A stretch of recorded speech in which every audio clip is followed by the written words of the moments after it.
নমস্কার বন্ধুরা, কেমন আছেন? আশা করছি সকলে খুব ভালো আছেন, সুস্থ আছেন। তো আমিও ভালো আছি। আমি পিয়ালি চলে এলাম আজ একটা নতুন ব্লগ নিয়ে। তো যারা আমার ব্লগগুলো দেখেন, যারা একাদশীর মাহাত্ম্য কথা শ্রবণ করেন, তাদেরকে অসংখ্য অসংখ্য ধন্যবাদ। অবশ্যই আমার সাথে জুড়ে থাকবেন। তো একাদশী কালকে, আর একাদশীর পারণ কি, কখন একাদশীর মাহাত্ম্য সব আমরা জেনে নিই। তো চলুন শুরু করা যাক। একাদশী হচ্ছে কাল বুধবার 11ই ডিসেম্বর। কালকে খুব ভালো একাদশী, মোক্ষদ একাদশী। আর কালকে হচ্ছে শ্রীমদ্ ভগবদ গীতা জয়ন্তী। এই দিনেই হচ্ছে গীতার জন্ম হয়েছিল। ভগবানের মুখ থেকে আমরা অর্জুনের মাধ্যমে গীতাকে পেয়েছিলাম কালকে। সেই দিনটা হচ্ছে গীতা জয়ন্তী। এই দিন আপনারা যারা ইসকনের পাশে থাকেন বা ইসকনের একটু দূরে বা কাছে যেখানেই থাকুন, যদি পাশাপাশি হয় অবশ্যই গীতা দান করবেন। এই দিনে গীতা দান করা খুবই ভালো। তো আমার এখানে কাছে নয়, অনেকটা দূরে, না হলে আমি চেষ্টা করতাম কালকে যাওয়ার। তো চলুন তাহলে মোক্ষদ একাদশীর মাহাত্ম্য কথা আমরা জেনে নিই। যুধিষ্ঠির বললেন, হে বিষ্ণু, আপনাকে আমি বন্দনা করি। আপনি ত্রিলোকের সুখদায়ক, বিশেশ্বর, বিশ্বপালক এবং পুরুষোত্তম। আমার একটি সংশয় আছে। অগ্রহায়ণ মাসের শুক্লপক্ষের যে একাদশী, তার নাম কি, বিধি বা কি, এবং কোন দেবতা এই একাদশীতে পূজিত হন তা আমায় বলুন। আমরা দেখেছি প্রত্যেক মাসে দুটো করে, কোনো মাসে 3টে একাদশী থাকে। বছরে মোট 26টা একাদশী হয়। তো একটা হয় কৃষ্ণপক্ষের, একটা হয় শুক্লপক্ষের, দুটো একাদশী থাকে। তো এই একাদশীটা হচ্ছে শুক্লপক্ষের একাদশী। শ্রীকৃষ্ণ বললেন, হে মহারাজ, আপনি উত্তম প্রশ্ন জিজ্ঞাসা করেছেন, যার মাধ্যমে আপনার যশ চতুর্দিকে বিস্তৃত হবে। এখন এই একাদশীর নাম আমি বর্ণনা করছি, যা শোনা মাত্রই বাজপেয় যজ্ঞের ফল লাভ হয়। অগ্রহায়ণ মাসের শুক্লপক্ষের এই একাদশী মোক্ষদা নামে পরিচিত। সর্ব পাপ বিনাশিনী ও ব্রত মধ্যে সর্বশ্রেষ্ঠা এই একাদশীর দেবতা শ্রী দামোদর, মানে ভগবান শ্রীকৃষ্ণ। তুলসী মঞ্জুরি, ধূপ, দীপ ইত্যাদি উপাচারে শাস্ত্র বিধি অনুসারে শ্রী দামোদরের পূজা করতে হবে, মানে ভগবানকে পূজা করতে হবে। ধূপ, তারপরে দীপ, তুলসী পাতা, তুলসী মঞ্জুরি, এগুলো দিয়ে পূর্ব বর্ণিত বিধি অনুসারে দশমী অর্থাৎ একাদশীর আগের দিন হচ্ছে এই পালন করতে হবে। দশমী ও একাদশী পালন করতে হবে। দশমীর দিন যারা ননভেজ খান তারা অবশ্যই চেষ্টা করবেন, মানে একাদশীর আগের দিন নিরামিষ খেতে। এই উপবাস দিনে স্তব, স্তুতি, নিত্য গীত আদি সহ রাত্রি জাগরণ করা কর্তব্য। আমরা প্রত্যেকটা একাদশীর মাহাত্ম্যে পাই যে একাদশীতে রাত্রি জাগরণ করলে খুবই ভালো। রাত জেগে ভগবানের নাম কীর্তন করা, শ্রবণ করা। কিন্তু আমরা সাংসারিক জীবনে থেকে সেটা করতে পারি না। আমরা যেটুকুই করি ভগবান আমাদের সেইভাবেই কৃপা করেন। হে মহারাজ, প্রসঙ্গক্রমে একটি অলৌকিক কাহিনী আমি বলছি। মনোযোগ দিয়ে এই ইতিহাস শ্রবণ মাত্রই সর্বপাপ ক্ষয় হয়। যে পিতৃপুরুষেরা নিজ নিজ পাপে অধোজনি প্রাপ্ত হয়, এই ব্রত পালনের পূর্ণ ফল বিন্দু মাত্র তাদের দান করলে তারাও মুক্তি লাভের যোগ্য হন। কোনো এক সময় মনোরম চম্পকনগরে বৈখানস নামে এক রাজা ছিলেন। তিনি ছিলেন সমস্ত বৈষ্ণব সদ্গুণে বিভূষিত। প্রজাদের তিনি পুত্রের মতো পালন করতেন। তার রাজ্যে বহু বেদজ্ঞ ব্রাহ্মণ বাস করতেন। সেই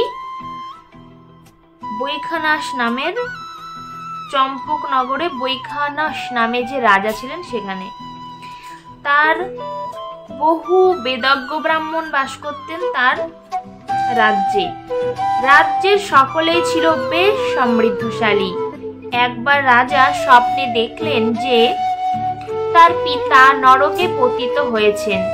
তা দেখে তিনি অত্যন্ত বিস্মিত হলেন। পরদিন ব্রাহ্মণদেরকে ডেকে বলতে লাগলেন, হে ব্রাহ্মণগণ, গত রাত্রিতে স্বপ্নে নরক যাতনায় পিতাকে কষ্ট পেতে দেখে আমার হৃদয় বিদীর্ণ হচ্ছে। তিনি আমাকে লক্ষ্য করে বলতে লাগলেন, হে পুত্র, তুমি আমাকে নরক সমুদ্র থেকে উদ্ধার করো। তার সেই অবস্থা দেখে আমার অন্তরে সুখ নেই। আমার এই বিশাল রাজ্যে স্ত্রী পুত্র কিছুতেই আমি শান্তি পাচ্ছি না। কি করি, কোথায় যাই, কিছুই বুঝে উঠতে পারছি না। আমার পূর্বপুরুষেরা মুক্তি লাভ করতে পারেন এমন কোন পূর্ণ ব্রত, তপস্যা, যোগের কথা আমাকে উপদেশ করুন। ব্রাহ্মণদেরকে বলছেন, আমি তা অনুষ্ঠান করব। আমার মতো পুত্র বর্তমান থাকা সত্ত্বেও যদি পিতামাতা পূর্বপুরুষেরা যদি নরক যন্ত্রণা ভোগ করতে থাকেন, তবে সেই পুত্রের কি প্রয়োজন? ব্রাহ্মণগণ বললেন, হে মহারাজ, আপনার রাজ্যের কাছেই মহর্ষি পর্বত মুনির আশ্রম রয়েছে। তিনি ত্রিকালঙ্ক, তার কাছে আপনার মুক্তির উপায় জানতে পারবেন। ব্রাহ্মণদের উপদেশ শ্রবণ করা মহাত্মা বৈখানস তাদের সঙ্গে নিয়ে সেই পর্বত মুনির আশ্রমে গমন করলেন। তারা দূর থেকে ঋষিবরকে সাষ্টাঙ্গ প্রণাম করে তার কাছে গেলেন। মুনিবর রাজার কুশল বার্তা জিজ্ঞাসা করলেন।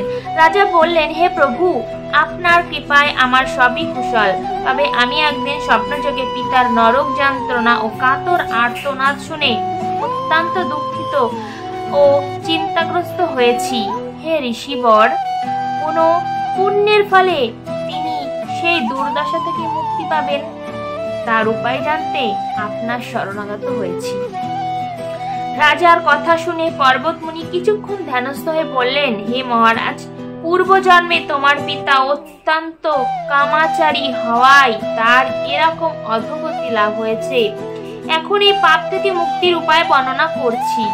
অগ্রহায়ণ মাসের শুক্লপক্ষের মোক্ষদ একাদশী পালন করে সেই পূর্ণ ফল পিতাকে প্রদান করো।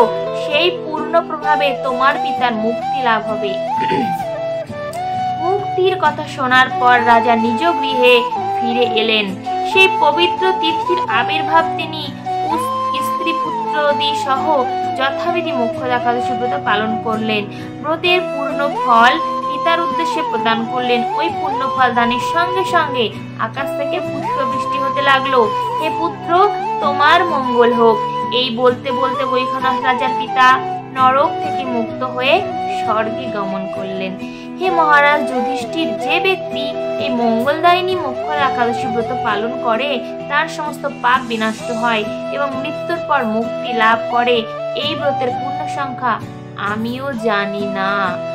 চিন্তামণির মতো এই ব্রতটি আমার অত্যন্ত প্রিয়। এই ব্রত কথা যিনি পাঠ করেন এবং যিনি শ্রবণ করেন উভয় বাজপেয়ী যজ্ঞের ফল লাভ করেন। তো মোক্ষদ একাদশী দেখলেন কত ভালো, খুব সুন্দর। তো আমরা যদি আমাদের কোনো আপন মানুষের কোনো অসুবিধা হয় বা তার কোনো সমস্যা, তাহলে আমরা একাদশী করে যদি তাকে সেই ফলটা দান করি, তাহলে কিন্তু সে অনেক বেনিফিট পাবে এখান থেকে, তাই না? তো চলুন আমি আপনাদেরকে শেয়ার করি এই একাদশীর পালন কবে আর কটা থেকে আপনারা পালন করবেন। যারা ওয়েস্ট বেঙ্গলে কলকাতা সমস্ত আর কি আছেন, তারা করবেন হচ্ছে 6টা 30 মানে 12ই ডিসেম্বর 6টা 30 থেকে সকাল 9টা 43 মধ্যে পালন করে নেবেন। আর যারা মুম্বাইতে থাকেন আমি তাদেরকে বলছি তারা কোন টাইমটায় পালন করবেন, কারণ সমস্ত জায়গার পালনের টাইম কিন্তু সমান থাকে না। কোথাও টাইম কম থাকে, কোথাও বা টাইম আগে পিছিয়ে এরকম হয়। তো 7টা মুম্বাইতে 7টা 2 থেকে 10টা 42 মধ্যে পালন, এটা অনেকটা টাইম আছে। আগের পালনটা খুব কম সময়ের মধ্যে ছিল। তো আজকের ব্লগটা, আমার একাদশীর ব্লগটা কেমন লাগলো যারা দেখেন প্লিজ কমেন্ট করবেন। আর আপনারা একাদশী করবেন, খুব ভালো হবে, আপনাদের সংসারের মঙ্গল হবে। তো এই বলে আজকের ব্লগটা আমি এখানে স্টপ করছি। সবাই খুব খুব ভালো থাকবেন। আবার নেক্সট ব্লগে দেখা হবে। আপনারা কেমন ভিডিও চান অবশ্যই কমেন্ট বক্সে জানাবেন। তো আজকের মতো টাটা, বাই বাই। সবাই ভালো থাকবেন, সুস্থ থাকবেন, টাটা।